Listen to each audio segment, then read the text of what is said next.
안녕하세요. 정보가 정말 넘쳐나는 시대죠. 이 소음 속에서 진짜 의미 있는 신호는 뭘까? 다들 고민하실 텐데요. 오늘 그 해답이 될 수도 있는 새로운 시장, 바로 예측 시장에 대해 한번 제대로 파헤쳐 보겠습니다. 요즘 소셜미디어나 뉴스를 보면 정말 의견이 너무 많잖아요. 누구는 이게 맞다, 저게 맞다. 그래서 대체 앞으로 무슨 일이 실제로 일어날지 감잡기가 너무 힘듭니다. 진짜 신호, 대체 어디서 찾아야 할까요? 어쩌면 그 답이 여기 있을지도 모르겠네요.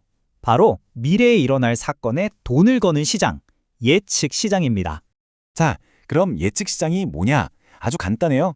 실제 세상에서 일어날 일, 예를 들면 선거 결과나 금리 결정 같은 사건의 결과에 베팅하는 시장입니다. 여기서 제일 중요한 건 이거예요. 계약의 가격이 곧 확률이라는 점. 만약 어떤 계약이 70센트에 거래된다? 그럼 시장 참여자들은 이 사건이 일어날 확률이 70%구나. 이렇게 본다는 거죠. 이게 뭐 소수만 아는 그런 아이디어가 아니고요. 지금은 완전 판이 커졌습니다.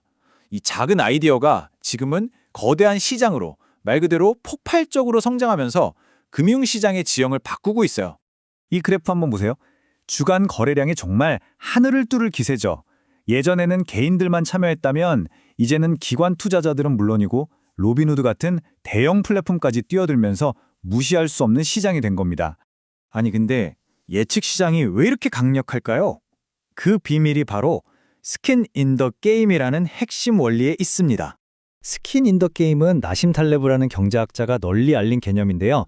쉽게 말해서 자기가 한 예측에 직접적인 책임을 진다는 뜻이에요. 내 진짜 돈이 걸려 있으니까 그냥 가볍게 던지는 말이랑은 차원이 다른 거죠. 이 그림 하나면 딱 설명이 끝납니다. 자기가 직접 만든 다리 위로 트럭이 지나가는 걸 조조하게 지켜보는 사람이랑 저 멀리서 팔짱 끼고 괜찮아 보이는데? 라고 말하는 사람. 누가 더 진지하고 누구의 판단을 더 믿어야 할까요?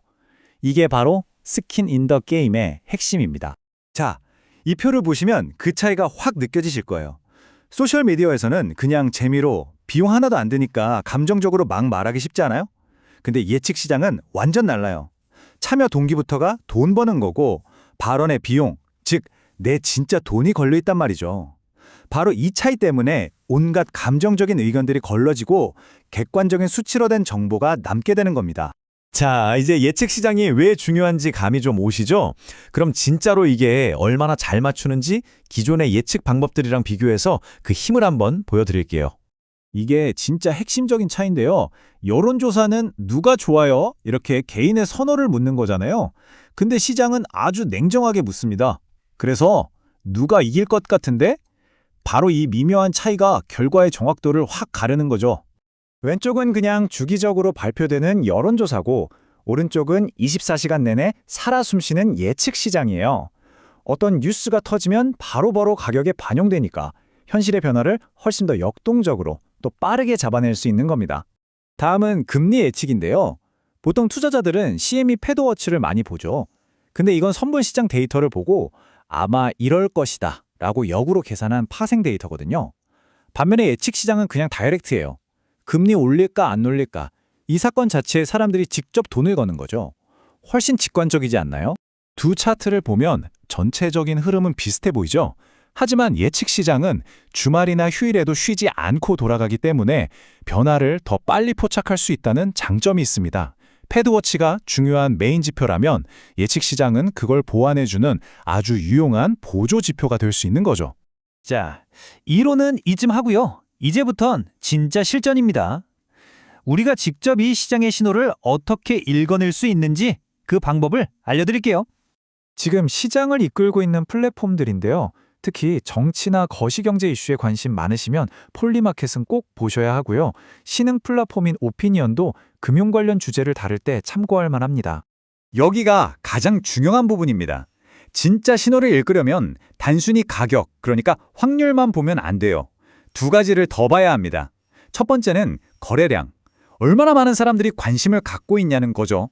그리고 두 번째는 미결제 약정. 시장에 깔린 총 판돈이 얼마냐는 거예요. 이 세 가지가 어떻게 움직이는지를 같이 봐야 진짜 흐름이 보입니다. 자, 이 표가 바로 그 해석법입니다. 예를 들어서 확률도 오르고 거래량도 늘고 미결제 약정까지 싹 다 늘어난다? 이건 뭐예요? 찐이라는 거죠. 새로운 돈이 계속 들어오면서 다들 확신하고 있다는 강력한 신호입니다. 근데 반대로 가격은 오르는데 미결제 약정이 줄어든다? 이건 기존에 투자했던 사람들이 슬슬 빠져나가고 있다는 거니까 단기 과열일 수 있다는 신호예요. 조심해야겠죠. 자, 그런데 이게 항상 100% 맞는 건 아니에요. 이걸 꼭 기억하셔야 합니다. 가끔은 아주 큰 돈, 소위 고래 때문에 시장이 왜곡될 수도 있거든요. 바로 2024년 미국 대선 때 있었던 일인데요. 어떤 프랑스 투자자 한 명이 트럼프 승리에 어마어마한 돈을 건 거예요. 시장이 막 한쪽으로 쏠리니까 처음에는 다들 이거 시장 조작 아니냐고 의심했죠. 근데 나중에 이 사람이 밝히길 자기는 주류 여론조사를 안 믿고 자기만의 방식으로 주변 사람들한테 물어보면서 진짜 민심을 파악했다는 겁니다. 그리고 그 확신으로 베팅했고 결국 트럼프가 이기면서 무려 8,500만 달러, 우리 돈으로 1,000억 원이 넘는 돈을 벌어들였습니다. 이 프랑스 고래 사건이 주는 교훈은 아주 명확합니다. 물론 큰 돈이 시장을 잠시 흔들 수는 있어요. 하지만 결국 자기만의 데이터와 분석으로 진짜 우위를 찾아낸 사람이 보상받는다는 걸 보여준 거죠. 그러니까 마냥 무시할 게 아니라 비판적으로 보면서 그 안에 숨은 힘을 잘 활용해야 한다는 겁니다. 결국 이 질문 하나로 모든 게 정리됩니다. 세상에 말이 너무 많아서 뭐가 뭔지 헷갈릴 때 딱 하나만 기억하세요. 그래서 진짜 돈은 어디로 흐르고 있는가? 어쩌면 그 돈의 흐름 속에 우리가 찾는 미래의 정답이 숨어 있을지도 모릅니다.